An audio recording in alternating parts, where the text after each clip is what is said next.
Hey y'all, it's Michelle from the Scattered Scrapper. Welcome to my channel. Today I am scrapping these pictures of some snow that I had taken, and they were big enough that you could actually see the individual snowflakes. It was so neat to see. So I got as good a pictures as I could. I wished I could have really gotten some good pictures with like a macro lens, but you use what you have.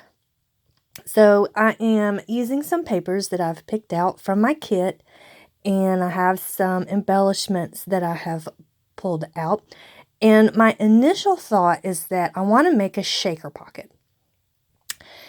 And I had gotten excited about that, and I've got some stuff pulled aside. And here I'm just trimming down my paper or my pictures. And this particular one is a picture of some of these snowflakes on the ends of some pine needles. And then this picture here that I'm trimming a little bit is, I think it's on the top of the car. I think it's a layer of the snow on top of a car. So I've cut down this particular paper to 5 inches. And then this other one here I cut to 1.5. And I'm just going to kind of build up this bottom here. And then I'm going to use some washi tape with some little wintry critters. And I'm going to span that all the way across. And at the end, you don't really see very much of this, but I'm okay with that. You can see it peeking through, and it brings some of the colors from the bottom up a little higher in the page. And then this one says Wonderful Winter all the way across. And at the end, you can actually only see the Wonderful Winter on the far left. But that's okay. So I'm just trying to decide where I want to put my pictures. And I think what I should have done was print out the picture of the snow on top of the car in a little bit smaller instead of having it as a 4x6, but that's okay. I end up really liking how it turns out, even though my shaker pocket actually does not end up on this layout, but that's okay because I have it made and it can go on a different layout. But I left this part in here so that you could see how I made this shaker pocket. I'm not an expert, and I think I need to watch a few more videos on how to do this, but what I am doing is just using some packaging, and I had trimmed the little part where you could have hung it on a hook. I trimmed that part off, and when I very first started with this, I had laid this frame over top, and I thought, oh, it fits perfect, but I realized that it's a little bit wider, so I'm gonna have to go back and trim off one of the sides so that the packaging doesn't show from behind. And when I do that, I end up tearing some of this chipboard because it is older chipboard, so the layers are easily peeled. There you can see I peeled some of that off, and so I was like, well, that's okay. I'm just going to use some double-sided tape here and put it back together. And here I am trying to take this off, and I end up tearing it a little bit. And since it's torn some, my double-sided tape is tears it a little more easily. And I went ahead and sped this part up quite a bit, so we can kind of get through it since it doesn't really make it onto the page. But I did want you to see how I did it in case you would like to see that, and then maybe you could have some improvement ideas. And maybe you could tell me down in the comments a little bit better method. I'm definitely going to need to look for some more videos of other people doing some tutorials. But I had a fun time doing it, and it turned out looking really cute. I just didn't get to use it on this layout, but that's okay. Like I say, I'll just use it on another one. And here you can see I'm kind of struggling with the double-sided tape because it's wanting to peel some of the layers of the chipboard off with it. So, might need glue, like a wet glue, instead of this double-sided tape. Or, I'm not sure. But look, see how cute that is? Oh, I'm excited to use it now. I'm gonna make gotta make another layout just for the shaker pocket. But, and I wanted to use this chipboard frame because, again, it pulls some of the colors from this bottom paper up into the rest of the page. But there's not really any room for it on here. So I thought about putting it here and popping this picture up a little higher in the middle, but then like, this looks too crowded. Thought about putting it underneath the pictures. And now that possibly could have worked if I had put the title on the top of it. And my title is this BRR. These little wood veneer letters, BRR. And I could have done that, but I didn't think of it at the time. In fact, I just thought of it now. But, oh well, that's okay. So here I am going through some of the die cuts and things that I have pulled out that I thought I might like to use on this layout. And I got this little word phrase here from, I think one of the branding strips. Well, actually, since it all came out of a paper pad, it's the little strip at the top that has the paper attached to the glue of the pad. And I just trimmed it out, and it says, "Welcome Winter." And at first, I'm not sure where I'm going to put it, so I put it to the side. And I have this transparency that's got "Oh So Cold" down at the bottom. And I like how the little "so" kind of tucks into the little fox's scarf. And I'm just kind of tucking things here and there. And I like this little piece up at the top that says "Snow, Snow, Snow," because that helps bring all the colors from that bottom paper up into the top of the page. And I'm looking at these things that I'm tucking in, and I know that like the little bird is disappearing into my background because it's teal, and this little round snowflake is kind of disappearing because it is also teal.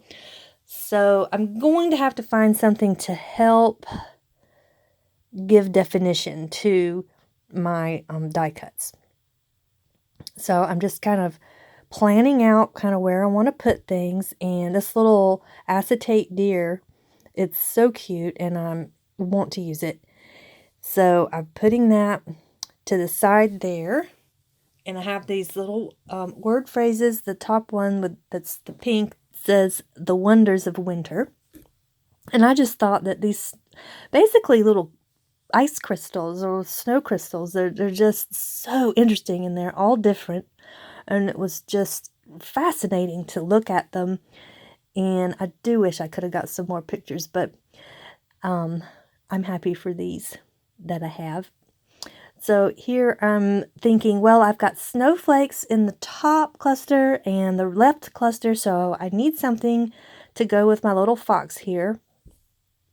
And since the snowflakes are teal and my background is teal, I'm like, I need a little pop of color for this guy to sit on. So I really like this pop of hot pink that I'm able to put there. And I'm liking my BRR to have the letters kind of bouncing. So I'm liking how this goes. And then I'm like, okay, now I need to figure out how to give these things some more definition. So I pull out some of my Distress Oxide, and no, I haven't put it away yet. So let me see. I can tell you what color that is. Hickory Smoke. And I like the gray with the colors that I'm using on this layout. I specifically chose the teals to go with these pictures because in this instance, especially with the snowflakes, to me, it invokes a feeling of cold. And guys, it was cold. It was cold when we had this type of precipitation. I'm not sure, but I think you have to have there has to be a specific type of environment for the snow to form like this, where you can see it like that. I mean, it was very interesting. I need to look up like how these form and put that in my journaling. But it was very cold, and I was not outside for a long time taking pictures because it was so cold. But I have gone ahead and I have put the ink around all of the edges, and now I'm going ahead and starting to glue everything down. And this one, since it's kind of intricate, I have used some wet glue here to glue it down instead of my ATG. And then I'm going to take this little word banner and pop it up on some foam. And let's see, I think I just got this from the Dollar Tree, I think.